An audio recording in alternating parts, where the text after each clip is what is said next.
सदाशिवसमारम्भां शङ्कराचार्यमध्यमाम् अस्मदाचार्यपर्यन्तां वन्दे गुरुपरम्परां। श्रुतिस्मृतिपुराणानाम् आलयं करुणालयं नमामि भगवत्पादं शङ्करं लोकशङ्करं। शङ्करं शङ्कराचार्यं केशवं बादरायणं सूत्रभाष्यकृतौ वन्दे भगवन्तौ पुनः पुनः। समस्तजनकल्याणे निरतं करुणामयं नमामि चिन्मयं देवं सद्गुरुं ब्रह्मविद्वरम्। नीलाम्बुजश्यामलकोमलाङ्गं सीतासमारोपितवामभागं पाणौ महासायकचारुचापं नमामि रामं रघुवंशनाथम्। अतुलितबलधामं हेमशैलाभदेहं धनुजवनकृशानुं ज्ञानिनामग्रगण्यं सकलगुणनिधानं वानराणामधीशं रघुपतिप्रियभक्तं वातजातं नमामि।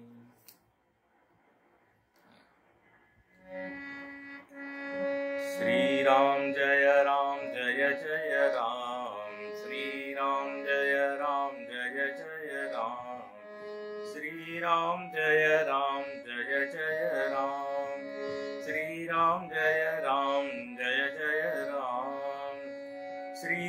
जय जय राम, श्रीराम जय जय राम, श्रीराम जय जय राम,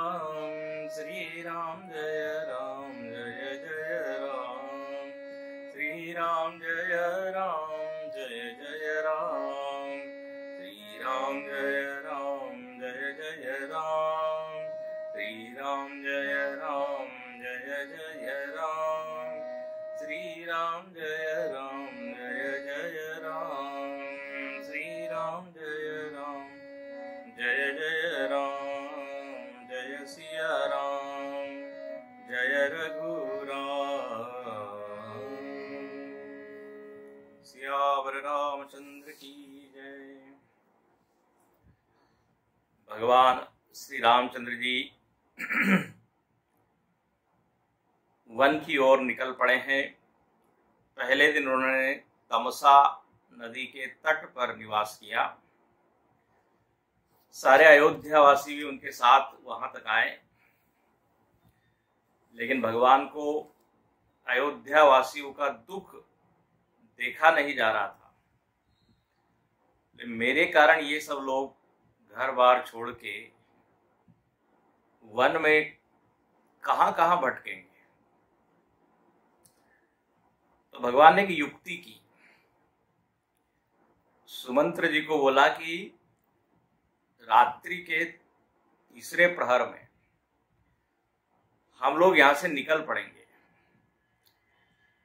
और तुम रथ कुछ इस तरह चलाना कि लोगों को ये ज्ञात न हो सके कि हम किस दिशा में गए। देखिए, अब वैसे देखा जाए तो एक कपट है। बिना बोले निकल गए भगवान। सब लोग जिस भगवान के लिए आए वो भगवान छोड़ के चले गए। अब लेकिन देखिए, इसमें कोई अहित करने की भावना नहीं है। भगवान की भावना हित बुद्धि, हित बुद्धि उनके मन में। तो ऐसे समय में इस तरह का छिपाव दुराव चलता है। प्रयोजन क्या है? देखिए, अपने यहाँ केवल इतना ही नहीं कहा गया कि अहिंसा परमो धर्म। ये वाक्य बड़ा प्रसिद्ध है। अहिंसा ठीक है, लेकिन ऐसा भी नहीं है कि हिंसा की अनुमति नहीं है। मैं उदाहरण के तौर पे आपको दे रहा हूं। हिंसा भी जब आवश्यक हो तो वह धर्म है, और उस समय यदि हिंसा नहीं की तो वह अधर्म हो जाएगा। अब भगवान भी तो हिंसक है ही ना, इतने लोगों को मारते हैं। अब अर्जुन तो बेचारा बिल्कुल अहिंसा का पुजारी जिसको कहते हैं, वो बना हुआ था कि हम युद्ध नहीं करेंगे, लेकिन भगवान ने इतना जोर लगाया प्रेरित किया। मालूम नहीं कौन कौन से शब्द भगवान ने बोले। क्षुद्रम हृदय दौर्बल्यम, त्यक्तोत्तिष्ठ परंतु क्लैब्यम मास्मगम, क्लीब बोल दिया उसको, नपुंसक बोल दिया। तो वहां पे अहिंसा करना घातक हो जाता। तो इस तरह हर चीज में झूठ बोलना सामान्य परिस्थिति में पाप है, अधर्म है। लेकिन यदि कोई बड़ा प्रयोजन है, बिगर कॉज, तो उसके लिए झूठ भी अलाउड है। इसलिए सारे जीवन मूल्य जो है उनको देखना चाहिए कि किस संदर्भ में वो हमको लगाना है।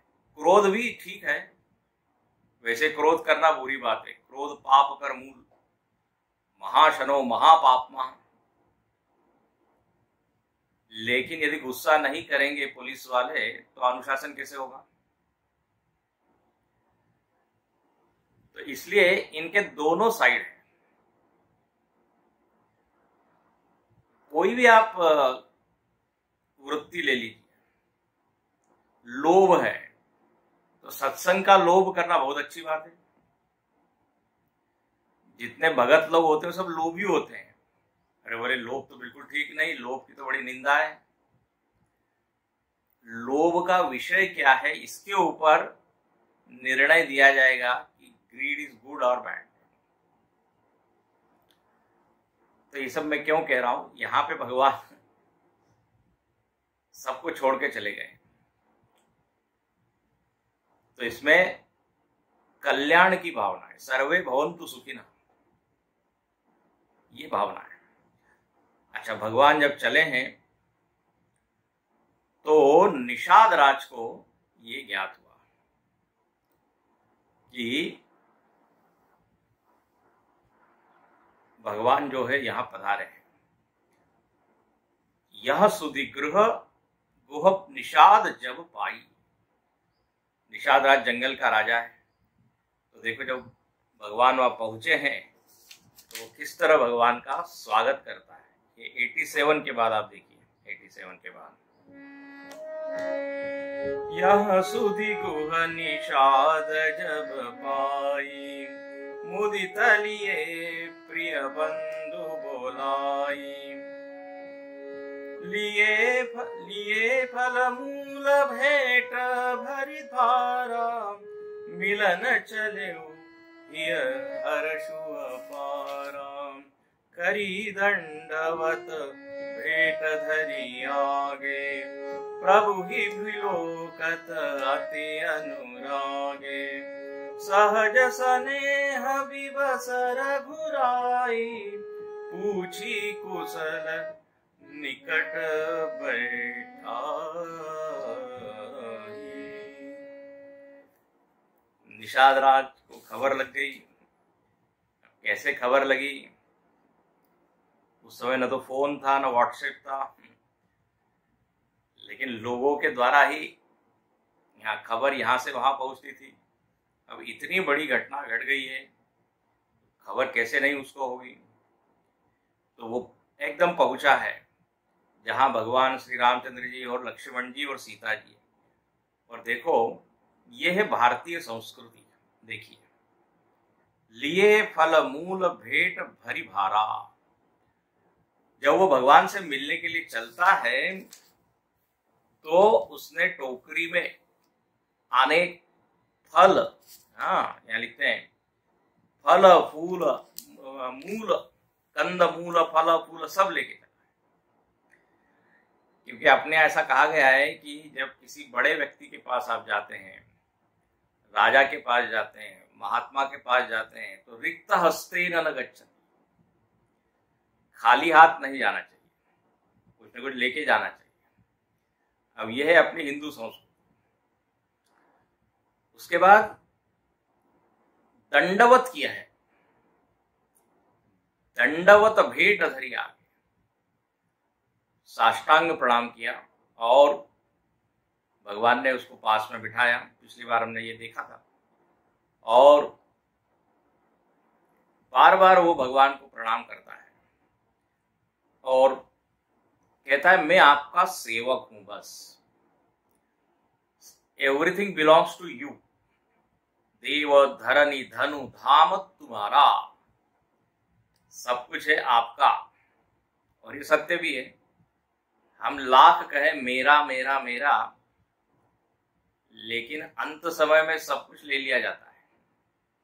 जिसको आपने मेरा मेरा कहा, यदि वास्तव में मेरा होता तो फिर स्वर्ग में चलता ना, आगे भी ले जाते। लेकिन कहते हैं लई लंगूटी, तो अंत समय में कुछ नहीं, खाली हाथ आया है खाली हाथ जाएगा। थोड़ी देर के लिए हमको अपना क्या कहते हैं जीवन चलाने के लिए, उपयोग करने के लिए ये सारी चीजें दी गई है, बट हम मालिक नहीं हो सकते। क्योंकि सीधी बात है, यदि हम मालिक है तो हमारा उस पर पूरा अधिकार रहेगा। हम जब चाहे तब उसका उपयोग करेंगे, जब चाहे तब छोड़ेंगे। लेकिन ऐसा होता नहीं है, हमसे छुड़ा लिया जाता है। शरीर को हम कितना भी कहें ये मेरा है मेरा है, मैं इसको जाने नहीं दूंगा,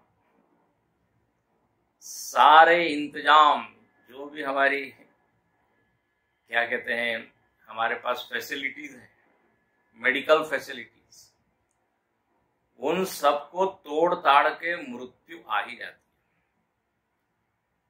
चाहे बेस्ट हॉस्पिटल हो, बेस्ट डॉक्टर हो, तो शरीर को हम जो मेरा कह रहे हैं कैसे हो सकता है? अच्छा, फिर शरीर का ही सारा एक्सटेंशन आप देखिए, घर है, फिर वस्तुएं हैं। तो निषाद राज एकदम सही बोला है कि ये सब जो है तुम्हारा। और निषाद राज देखिए अतिथि की सेवा कैसी करनी चाहिए, निषाद राज से सीखिए। अपने यहाँ पे कहा गया है सत्यम वद धर्मम चर मातृदेवो भव पितृदेवो भव आचार्य देवो भव अतिथि देवो भव। अतिथि को आप यही मान लीजिए कि साक्षात भगवान ही आए। माता पिता को देव मानिए, उनमें देव बुद्धि रखिए। अब किसी ने कहा महाराज ये सब पुरानी बातें हो गई है, अब आजकल के जमाने में सब कहा। एक बात बताए, जीवन मूल्य में कोई फर्क नहीं होता। वो जीवन जीने वाले लोग जो है वो कमजोर हो जाते हैं, जीवन मूल्य कमजोर नहीं होते। ऑल दोज वैल्यूज, आज भी यदि कोई माता पिता की सेवा करता है देव बुद्धि से, तो उसको आशीर्वाद मिलते हैं कि आउटडेटेड हो गए ऐसा नहीं है। हाँ, लेकिन इनको जीने वाले लोग कम हो गए, ये जरूर है। तो यहां निषाद राज अतिथि देवो भव इस पंक्ति के अनुसार भगवान की पूरी सेवा करते हैं। अब देखिए यही है हिंदू संस्कृति जो बिल्कुल जमीन तक पहुंची हुई है। जमीन तक मतलब आप समाज का जो आखिरी पर्सन है वो भी जानता है कि अतिथि की सेवा करनी चाहिए, कैसी करनी चाहिए। अब उसने तो कोई बहुत बड़े बड़े प्रवचन नहीं सुने, जिसे कहते हैं ना, वो तो जन्मजात खून में ही है, रक्त में ही है, अपने जीन्स में है। गांव के लोगों के पास इतनी चीजें होती हैं, व्यवहार कुशल होते हैं।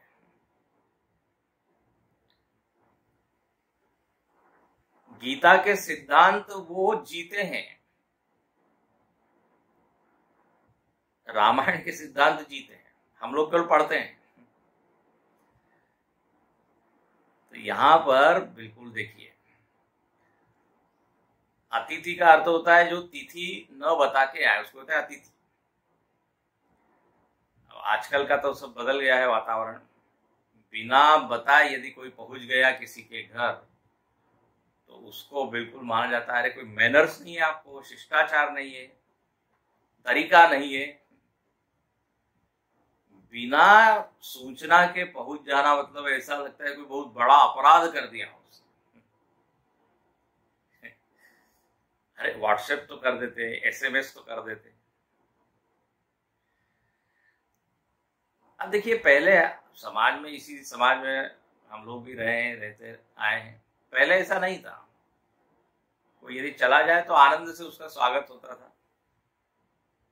अभी भी है, ऐसा बात नहीं है, कई फैमिलीज है, लेकिन प्राय सारी चीज काफी औपचारिक हो गई है, फॉर्मल हो गई, फॉर्मेलिटीज।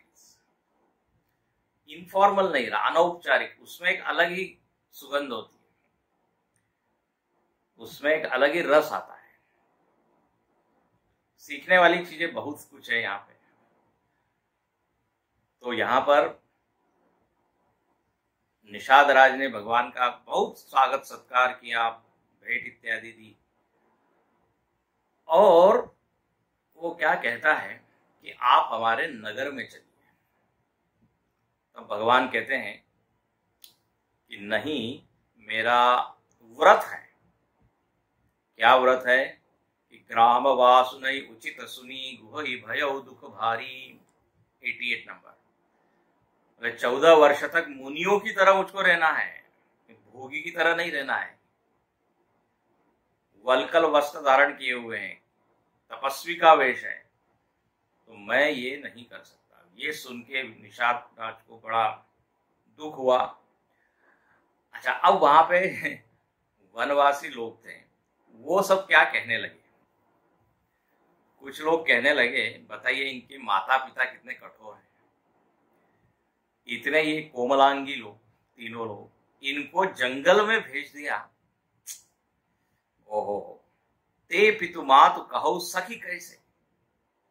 वनवासी लोग, माता पिता को इतना भी मालूम नहीं कि बच्चों को कहाँ भेजना चाहिए, वो किस कर्म के लायक है। क्या जंगल के लायक है क्या? जिन पठे बन बालक है। फिर दूसरा है वहां पे, वो कहने लगा, अरे वो ठीक है, लेकिन हमारे लिए तो अच्छा हुआ ना, ये कि कहीं भल भूपति की ना, भल भला किया। दशरथ महाराज ने बहुत ही बड़ा किया। क्यों? बोले हमको तो हमारे नेत्र क्या है, सफल होते हुए दिख रहे हैं, जिसके लिए लोग जन्म जन्म तक क्या करते हैं, जन्म जन्म मुनि जतन कराई, साधना करते हैं, ध्यान भजन कीर्तन जप क्या क्या नहीं करते। बोले वो भगवान का दर्शन हमको हो रहा है, ये साक्षात कृपा ही है, ये तो बहुत ही अच्छा हुआ। तो देखो, परिस्थिति एक होती है, देखने वाले अलग अलग होते हैं, तो उसके अनुसार उनकी रिएक्शंस होती है। ये हम बात पीछे भी कर चुके हैं। जैसा हमारा मन है, जैसी हमारी दृष्टि है, वैसा आपको दिखाई देगा। कोई जो है भगवान के दुख को देख रहा है, कोई अपने सुख को देख रहा है। अच्छा, अब यहां हुआ ये कि निषाद राज ने देखा भगवान को अब थोड़ा आराम देना चाहिए, तो एक शिंशु का वृक्ष था। निषाद राज ने, अब निषाद राज को तो सारा जंगल मालूम है, किस पेड़ के नीचे भगवान को अच्छा आराम मिलेगा, उसने उस एक पेड़ का चुनाव किया। बोले भगवान आप इधर आइए, और ये सब दृष्टि से अच्छा है, आप नगर में तो नहीं आ सकते, आपका व्रत है, तो आप यहाँ पर रुकिए। तो एक बड़ा अच्छा घना पेड़, वहां पे भगवान को वो स्थान दिखाया, कहा आप यहाँ रहिए। और कहते हैं जितने पूर्ववासी नगर, वो सब वन के लोग थे, वो सब आए हुए थे, सब लोगों ने भगवान को प्रणाम किया और भगवान से विदा लेके वो चले गए। अब देखो निषाद राज कितनी सेवा करता है, ये है सेवा। सेवा भावना बड़ी मीठी भावना है, उसमें आप अपने कष्ट को नहीं देखते, सामने वाले के कष्ट को ही देखते। अच्छा, मजेदार बात ये होती है कि अपने कष्ट का भान ही नहीं होता उसको, दूसरे के दुख को वो सहन नहीं कर पाता, इसलिए स्वयं दुख सहन करके वो क्या करता है, सेवा करता है। सेव्य, हाँ, जिसकी हम सेवा कर रहे हैं वो सुखी हो, बस यही भावना होती है। और जिसका दिल उदार होता है, व्यापक होता है, उसी के भीतर ये सेवा भावना आती है। सेवा में बात ये होती है कि न तो अपना कोई संकल्प रहता है, न अपना कोई आग्रह होता है, न अपनी कोई इच्छा होती है। जो सामने वाला कहे बस वही सही। ये है सेवक का कर्तव्य। आपको पीछे कभी हमने बताया था, एक बार एक जगह एक सेवक का इंटरव्यू था। तो वो इंटरव्यू लेने वाले ने पूछा कि आपका नाम क्या है? बोले जो आप नाम बोले वो मेरा नाम। बोले 4 + 4 कितने होते हैं? 4 में 4 को जोड़ा जाए तो कितना होगा? बोले जितना आप कहोगे उतना होगा। बोले कौन सा काम कर सकते हो? बोले जो आप बताओ वो कर सकते हो। उसका सिलेक्शन हो गया। तो जहां अपना संकल्प शून्य, अपनी इच्छा शून्य, जैसे आर्मी में होता है ना, जो ऑफिसर का यस सर, लेफ्ट तो लेफ्ट, राइट तो राइट, लेफ्ट राइट, बाएं मुड़ो दाएं, बीच में वो नहीं कह सकता कि क्यों बाएं मुड़े। तो यहाँ निषाद राज एक आदर्श सेवक के रूप में सेवा कर रहे हैं। उन्होंने भगवान के लिए बढ़िया से एक बिस्तर सजाया। अब बिस्तर वहां कहां से आएगा? तो कहते हैं कोमल पत्तों से गृह सवारी साथरी डसाई, कुश किसलयमय मृदुल सुहाई। कितना सुंदर है। कुश और कोमल पत्ते से, जितना कोमल हो सकता था। तो जंगल में जो भी मटेरियल, जो भी फूल पत्ते इत्यादि थे, वो उस निषाद राज ने सजाया। और सूची फल फूल, वहां पे फल भी रखे भगवान के। रात में भगवान को यदि भूख लगे तो फल की भी व्यवस्था उसने की। और अपने हाथ से दोने भर भर के अलग अलग फल उसने रखे। सिय सुमंत्र भ्राता सहित कंदमूल फल खाई। कहते जब उसने इतने प्रेम से फल वहां रखे थे तो सभी लोगों ने फल खाए। सीता जी, राम जी, लक्ष्मण जी और सुमंत्र जी, चारों लोग थे। और अब रात्रि का समय हो रहा है, तो भगवान अब लेटते हैं। लेकिन आप देखिए, शयन कीन रघुवंश मणि पाय पलोटत भाई। लक्ष्मण जी ने कहा अब मेरा नंबर है, मुझको सेवा करना है। लक्ष्मण जी तो एकदम आदर्श सेवक, उनकी जैसी सेवा किसी ने की नहीं। भगवान के पैर वो दबाते हैं। और ये बार बार आता है। भगवान उठने के पहले उठते हैं, भगवान सोने के बाद सोने जाते हैं। तो यहां भगवान के पैर दबाने लगे। और कहते हैं कुछ दूर पर भगवान जब सो गए हैं तो दूर पर वो पहरा देते हैं। और भगवान चौकीदारी, इसको कहते हैं पहरेदारी, like a watchman, he is serving. अब यहां से ऐसा एक प्रसंग शुरू होता है। निषाद राज ने देखा भगवान सोए हुए हैं। कहाँ? पेड़ के नीचे, पत्तियों के ऊपर। पत्थर है, पत्थर पे फूल पत्ती है, उस पे सोए। तो ये 89 के बाद आप 5वीं चौपाई देखिए। सोवत प्रभु निहारी निषादु, भयउ प्रेम बस हृदय विषादु। ओहो, निषाद राज को इतना दुख हुआ, कहने लगा कि जो अयोध्या के सिंहासन पर जिसको होना चाहिए, महल में जिसको होना चाहिए, वो आज इस पत्थर पर, पेड़ के नीचे सो रहा है। इतना उसके भीतर प्रेम भाव आया, भक्ति भाव आया। और जो देखो कितना यहाँ तुलसीदास जी कहते हैं, नाम तो है उसका निषाद, बस उसका अंतःकरण भर गया विषाद से। निषादु विषादु, बहुत व्याकुल हो रहा है, दुखी हो रहा है। तनु पुलकित जल लोचन भई, उसके आंखों में आंसू आ गए, प्रेमाश्रु की बाढ़ लग गई।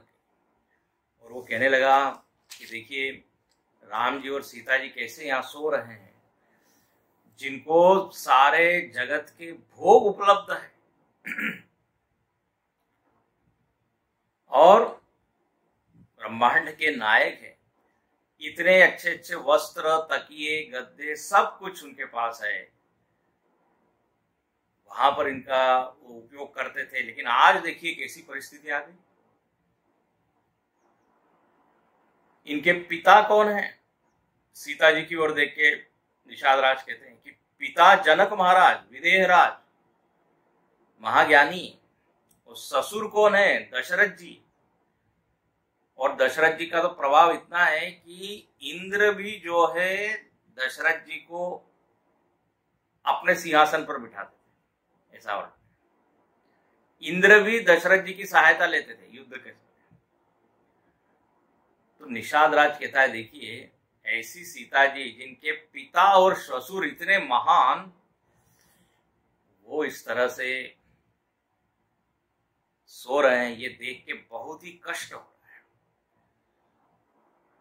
और वो कहने लगा कि ये तो बिल्कुल, ये जो कैकेयी है, कैकेयी को दोष देने लगा। सूर्य वंश रूपी वृक्ष के लिए कैकेयी क्या हो गई? कुल्हाड़ी हो गई है। जैसे पेड़ को आप कुल्हाड़ी से काटते हैं, बोले ऐसे ही ये सूर्य वंश का नाश करने के लिए ये कैकेयी मानो कुल्हाड़ी की तरह है। उसकी कुबुद्धि ने सबको दुख दिया। और ऐसा कह के बड़ा वो विलाप करने लगा। तब लक्ष्मण जी समझाते हैं निषाद राज। और यहां से जो प्रसंग है ध्यान से सुनना, इसको कहते हैं लक्ष्मण गीता। लक्ष्मण गीता, इस रामायण में 7 गीताएं हैं। गुरु गीता, शिव गीता, राम गीता, लक्ष्मण गीता, विभीषण गीता, पुरजन गीता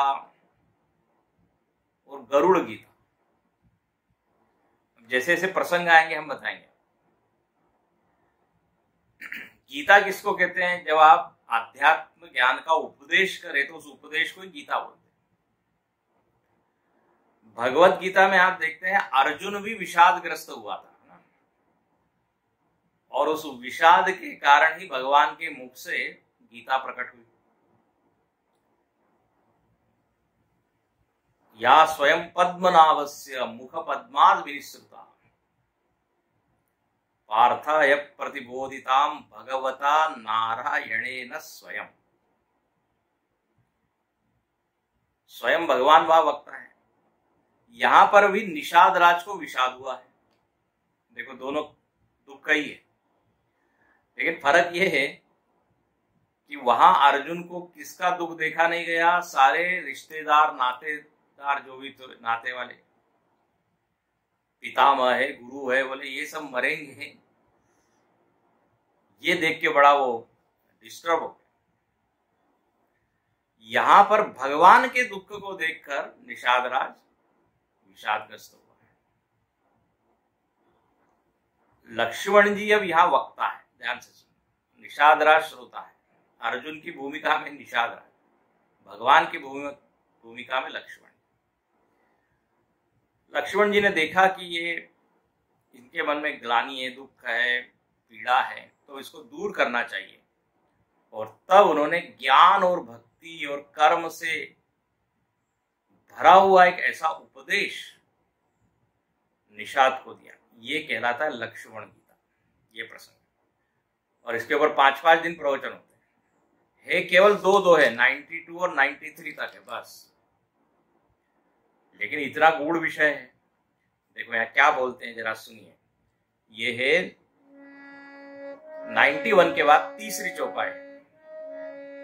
बोले लखन मधुर मृदु बानी, ज्ञान विराग भगति रस सानी, काहु न को सुख दुख कर दाता, निज कृत कर्म भोग सब भ्राता, जोग वियोग भोग बल मंदा, हित न हित मध्यम भ्रम फंदा, जनमु मरनु जह लगी जग झालू, संपत्ति विपत्ति करमु अरु कालू, धरनि धामु धनुपुर परिवारू, सरगु नरकु जह लगी व्यवहारू,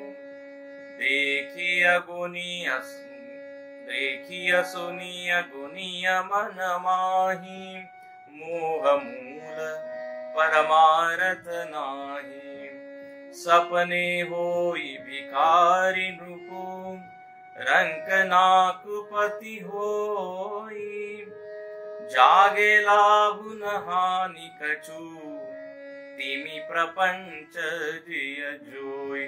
सियावर रामचंद्र की जय, पवन सुत हनुमान की जय, उमापति महादेव की जय, बोलो भाई सब संतन की जय।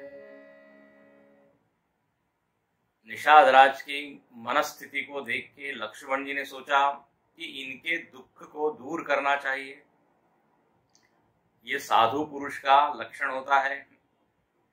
पर दुख दुख देखे सुख सुख पर, दूसरे के दुख को देखकर दुखी हो जाता है। वो पूरा प्रयत्न करता है कि कैसे उनके दुख को दूर किया जाए। तो लक्ष्मण जी भगवान के बंधु है, ज्ञानी है, शेष भगवान के अवतार है। तो बोले लखन मधुर मृदु बानी। रामायण बार बार आपको सिखाती है, हमको सिखाती है कि बोलना कैसे चाहिए। अध्यात्म की शुरुआत यहीं से बेसिक थी। पहले अपने वाणी को संभालिए। तो यहाँ दो चीज लिखी, मृदु और मधुर। वाणी में मृदुता भी हो और मिठास भी हो, कठोर न हो और कड़वी न हो। ऐसा कहते हैं कि जीव के आगे ही मित्र है, शत्रु है। बोलना यदि कोई जाने तो बस मित्र शत्रु बन जाते हैं, शत्रु मित्र बन जाते हैं, दोनों होता है। तो यहां पर मधुर वाणी में लक्ष्मण जी बोलना शुरू करते हैं। प्रियम ब्रूयात, हितम ब्रूयात। क्या बोलते हैं? तो बोले ज्ञान विराग भगति रस सानी। वाह, कितना सुंदर। बोले जय उनकी वाणी ज्ञान भक्ति और वैराग्य के रस से सनी हुई थी, लिपटी हुई थी, रैप्ड इन, है ना।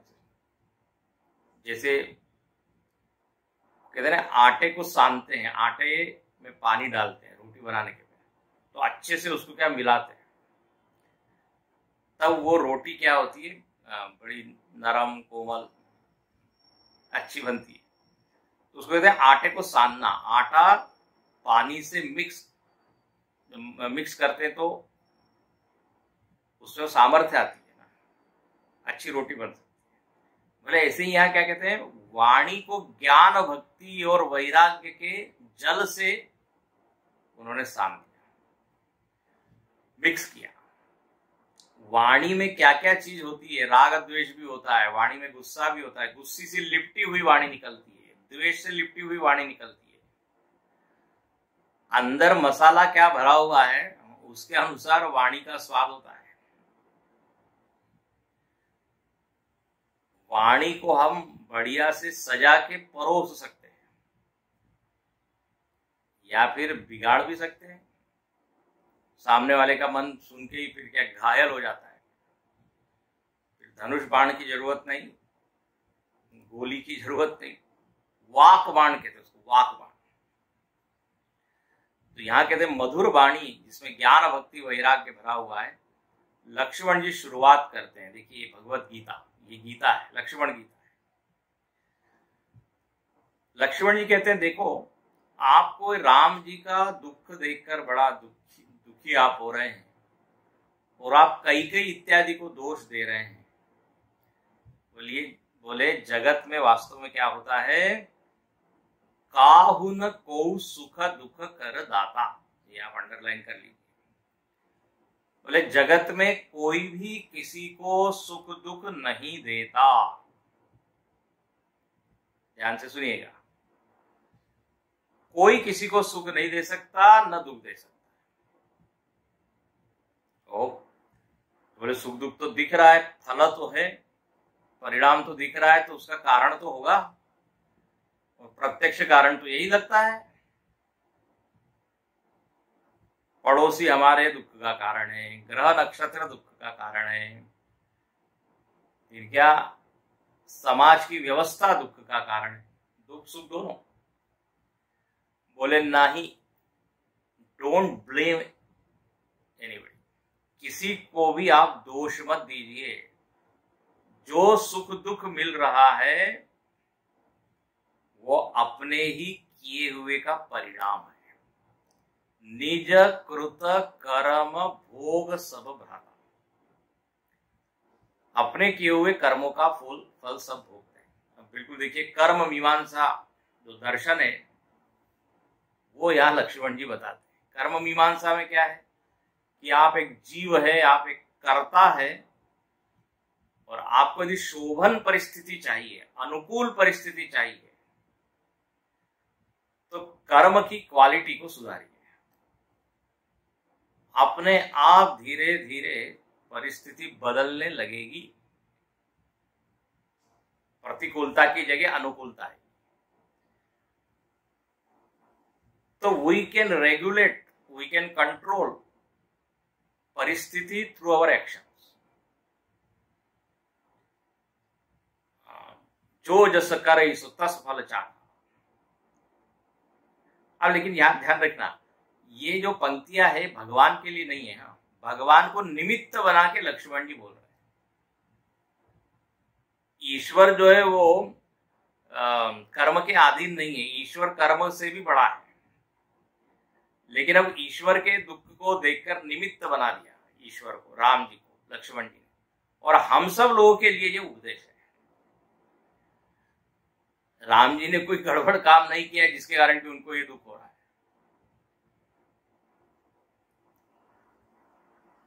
नारद जी ने एक श्राप उनको जरूर दिया था कि तुम्हारी पत्नी का वियोग होगा, तो वो आगे की घटना है। लेकिन अभी जो जंगल में आज भगवान आए हैं तो ये किसी कर्म का परिणाम नहीं। लेकिन सामान्य जो जीव है वो तो महाराज कर्म के अधीन होता है। इसलिए भगवान बार बार कहते हैं कर्मण्येवाधिकार, कर्म करने में आपका अधिकार है, फल में आपका कोई अधिकार नहीं। कब आएगा, कैसा आएगा, कितना आएगा, कहां आएगा, हम केवल रिसीविंग एंड पर होते हैं। कुछ करना है तो वर्तमान में, तो सर सीधी बात है, कर्म वर्तमान में होता है, फल भविष्य काल में आता है। तो बोले अपने कर्म करने के पहले आप एटीट्यूड देखिए, आपकी दृष्टि क्या है, प्रयोजन क्या है, इंटेंशन क्या है, उसके अनुसार सुख या दुख मिलेगा। डायरेक्ट तो ऐसा ही लगता है, प्रत्यक्ष तो यही लगता है कि इसके कारण दुख हो रहा है, उसके कारण दुख हो रहा है। लेकिन यहाँ लक्ष्मण जी साफ करते हैं, बोले आप इधर उधर उंगली मत उठाइए, निज कृत कर्म, अपने ही कर्म का जो फल है वो किसी एक व्यक्ति के निमित्त से हमको मिल रहा है। व्यक्ति का दोष नहीं है, व्यक्ति को निमित्त बनाया है, उसके थ्रू अपने ही कर्म का फल हम भोग रहे हैं। होता है ऐसा? ये बड़ा कठोर दर्शन है, जरा कठोर लगता है बहुत। फिर कोई व्यक्ति डिप्रेशन में चला जाएगा, मालूम नहीं मेरे कितने कौन कौन से कर्म है, सारे कर्म इस जन्म में ही परिपक्व होके मुझको क्या दे रहे हैं। लेकिन क्या है, इसको धैर्य धारण करके सहन कर लेना चाहिए, उसको एग्जॉस्ट कर लेना चाहिए। अच्छा, कर्म को यदि बढ़िया किया जाए तो सुख का भी हेतु बनता है। ऐसा ही थोड़ी कि दुख ही दुख देता है कर्म। क्षिप्रम ही मानुषे लोके सिद्धिर भवति कर्मजा, भगवान कृष्ण कहते हैं कि कर्म एक ऐसा टूल है, एक ऐसा हथियार है कि इस मनुष्य लोक में आपको बड़ी बड़ी सिद्धियां ये कर्म से मिल सकती है। जल्दी मिलती है, इसलिए लोगों को कर्म पे ज्यादा विश्वास है, क्योंकि प्रत्यक्ष देखते हैं, उन्होंने किया पाया, किया पाया। क्षिप्रम ही मानुषे सिद्धिर भवति कर्मजा, कर्मजा सिद्धि मिलती है।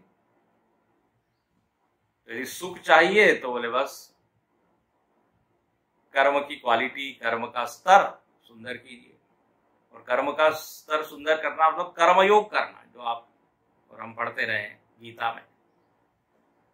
कर्म को बदलना नहीं है, कर्म के पीछे भाव यदि उच्च हो तो बस हो गया वो कर्म। अब देखिए, इसके ऊपर बहुत लंबा विस्तार से चर्चा हो सकती है, एक पंक्ति है, एक चौपाई है, इसीलिए इसको गीता कहा है। पूरा ज्ञान भरा हुआ है इसमें। निज कृत कर्म भोग सब भ्राता, हम लोग करता है और जो करता होता है वही भोगता होता है। तो यहां पर कर्म सिद्धांत, हाँ, लक्ष्मण जी बोलते हैं। अच्छा, फिर अब ज्ञान की बात करते हैं, बिल्कुल वेदांत बोलते हैं। कहते हैं दुनिया में जितनी चीजें हम अनुभव कर रहे हैं वो सब के सब झूठी है। क्या बात कर रहे हैं? ये जो वेदांत में बार बार हम पढ़ते हैं, परम सत्य ब्रह्म है, सत्यम ज्ञानम अनंतम ब्रह्म, उसके अलावा सब क्या है? अनित्य है या दुख देने वाला है। यहाँ लक्ष्मण जी बिल्कुल वही बात करते हैं। अब देखिए, जरा देखिए, बड़ी सुंदर चौपाई। कहते हैं दुनिया में हम क्या अनुभव करते हैं?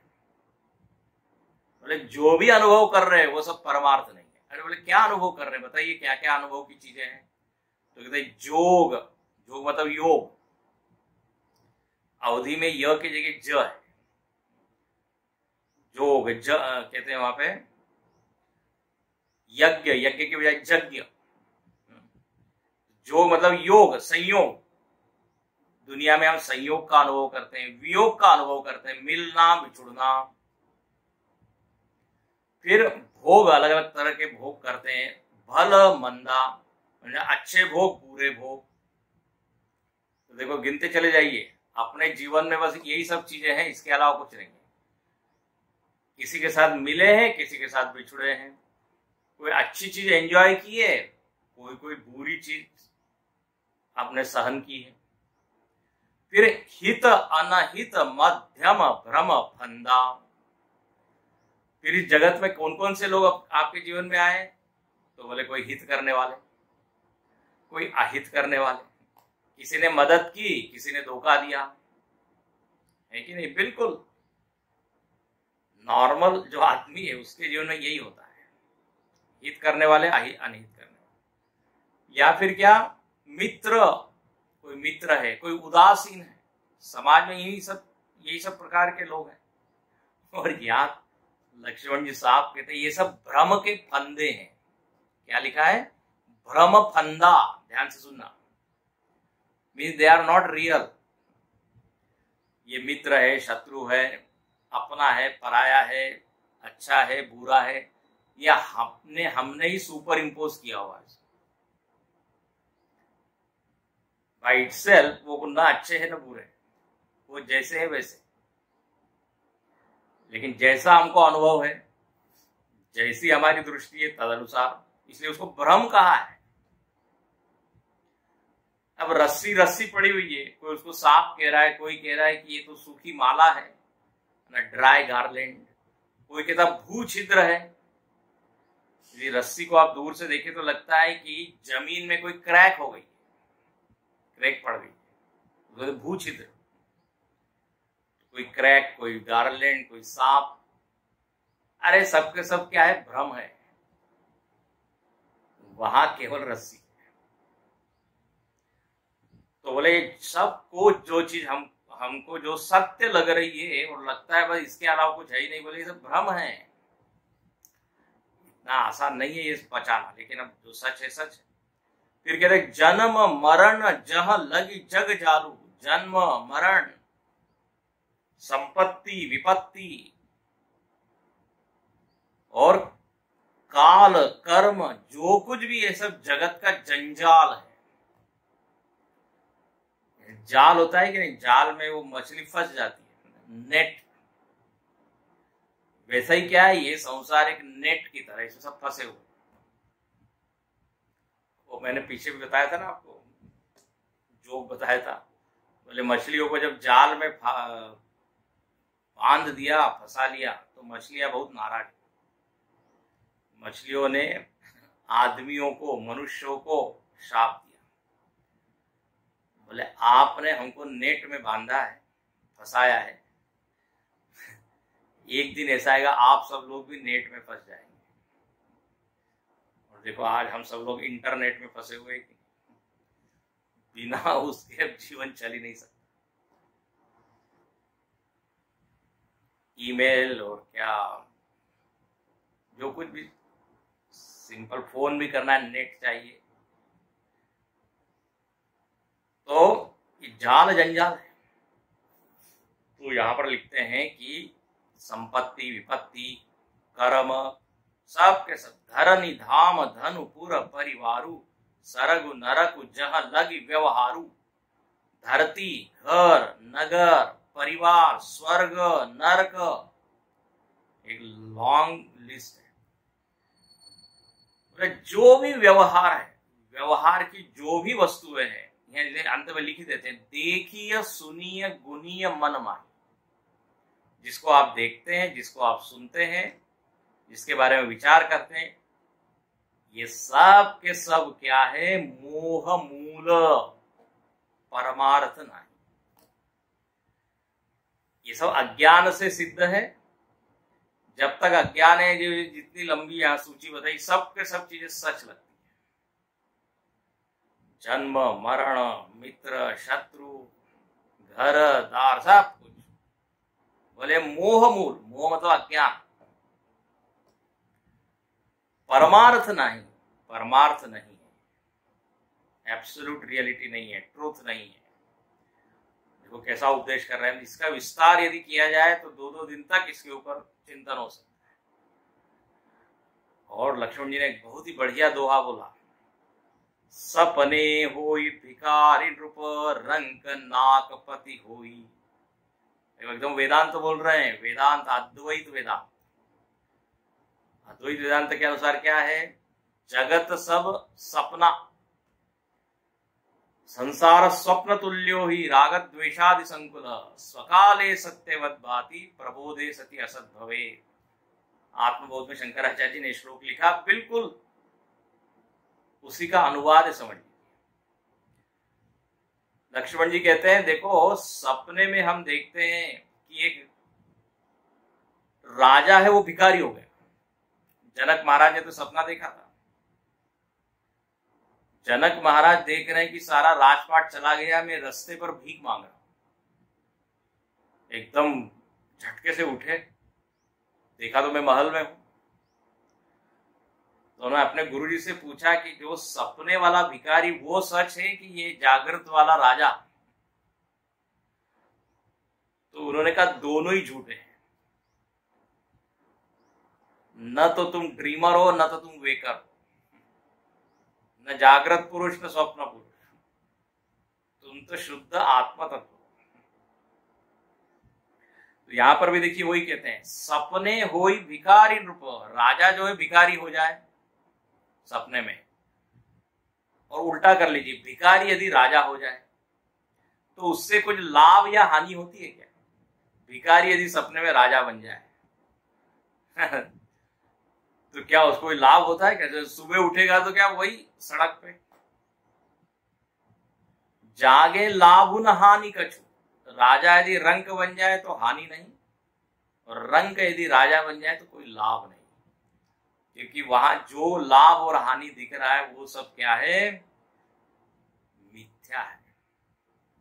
रंक नाकपति हुई, रंक भिखारी जो है नाकपति, नाकपति होता है स्वर्ग, स्वर्ग का स्वामी इंद्र बन जाए। होता है ना, भिखारी जो है सपना देख रहा है, स्वर्ग में वो घूम रहा है, राजा बन गया है, इंद्र बन गया है। नाकपति, नाक मतलब ये नाक नहीं, नाक मतलब होता है स्वर्ग। कभी उसका बताएंगे अर्थ हम आगे। तो स्वर्ग का राजा यदि वो बन जाए भिखारी तो न कोई लाभ है, और कोई यदि बहुत धनवान आदमी देखे कि मैं तो गरीब हो गया, सब कुछ लूट गया मेरा, नथिंग इज देयर। जागे हानि न लाभ कछु, तिमि प्रपंच जिए। बोले न तो कोई उसको मिलती है कोई चीज, न उससे कोई चीज छूटती है, वो झूठी ही होती है। बोले ठीक ऐसे ही, ये लास्ट सेंटेंस बहुत इंपॉर्टेंट है, तिमि प्रपंच जिए जोई। इसी तरह जो दृश्य प्रपंच है, जिस जगत में हम रह रहे हैं, बिल्कुल यह सीधा बता दिया कि स्वप्नवत है। अब और क्या चाहिए, सीधा सीधा। ये रामायण को मत समझिए कि केवल राम और सीता जी की कथा है, यहाँ इतना वेदांत आया हुआ है। ये सारी गीताओं में वेदांत है, जो हमने बताई ना 7 प्रकार की गीता। तुलसीदास जी 16 वर्ष तक खूब वेदांत पढ़े हुए काशी में, उनको वेदांत के सारे सिद्धांत बढ़िया से मालूम है, इसलिए अपनी मीठी वाणी में सारे वेदांत की बात करते हैं। बोले प्रपंच मिथ्या है, लगता है सत्य जब तक हम जागते नहीं। जैसे यहाँ उदाहरण, और इस तरह ऐसा सोचकर, यहाँ लक्ष्मण जी कहते हैं निषाद राज तुम दुखी मत हो, ये सत्य नहीं है, जो दिख रहा है वो सत्य नहीं है, जो देख रहा है वो सत्य है। इस तरह आत्मज्ञान बताया, आगे तो और भी अधिक बताया है, वो हम अगले बुधवार को देखेंगे। बस इतना ही है लक्ष्मण गीता 92 to 93, लेकिन पूरी वेदांत की सारी चर्चा यहाँ की है। तो आज हम यहाँ रुकते हैं। वीर मारुति गंभीर मारुति, वीर मारुति गंभीर मारुति, धीर मारुति अति धीर मारुति, धीर मारुति अति धीर मारुति, गीत मारुति संगीत मारुति, गीत मारुति संगीत मारुति, दूत मारुति राम दूत मारुति, दूत मारुति राम दूत मारुति, भक्त मारुति परम भक्त मारुति, भक्त मारुति परम भक्त मारुति, वीर मारुति गंभीर मारुति, वीर मारुति गंभीर मारुति। कल हम लोगों ने गुड़ी पाड़वा का पवित्र त्योहार मनाया। नव वर्ष कल से अपना प्रारंभ हुआ है हिंदू धर्म के अनुसार। आप सब लोगों को नव वर्ष की अनेक शुभकामनाएं। भगवान से हम यही प्रार्थना करें कि यह नव वर्ष सबके लिए आनंद मंगलकारी सिद्ध हो, और इस दुनिया में जो महामारी फैली हुई है वो जल्दी से जल्दी समाप्त हो, सब लोगों को अच्छी हेल्थ मिले, ये हम प्रार्थना करें। ओम पूर्णमद पूर्णमिदं पूर्णात् पूर्णमुदच्यते पूर्णस्य पूर्णमादाय पूर्णमेवावशिष्यते। ओम शांति शांति शांति। हरि ओम। श्री गुरुभ्यो नमः। हरि